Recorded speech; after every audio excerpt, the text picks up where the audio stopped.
पहलगाम हमले पर भारतीय इल्जामात मुस्तरद। भारत किसी भी मुहिम जोई का पूरी ताकत से जवाब दिया जाएगा। भारत यकतरफा तौर पर सिंतास मुआहदा खत्म नहीं कर सकता।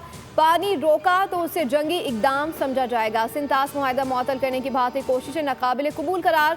पाकिस्तान का भारत के साथ हर किस्म की तिजारत फौरी बंद करने का ऐलान। वज़ीर आज़म शहबाज शरीफ की ज़ेरे सदारत कौमी सलामती कमेटी के इजलास का एलामिया जारी कर दिया गया। वाघा बॉर्डर और तमाम भारतीय एयरलाइंस के तैयारों के लिए पाकिस्तानी फ़िज़ाई हुदूद बंद कर दी गई। एलामिया के मुताबिक भारतीय हाई कमीशन का अमला 30 अफराद तक महदूद करने का फैसला किया गया। भारतीय दिफाई फ़िज़ाई और बहरी मुशीरों को नापसंदीदा शख्सियत करार देकर पाकिस्तान छोड़ने का हुक्म। सिख यात्रियों के अलावा तमाम भारतीय वीज़े मनसूख कर दिए गए। पाकिस्तान का भारत के साथ शिमला मुआहदे समेत दो तरफा तमाम मुआहदे मुअत्तल करने पर गौर।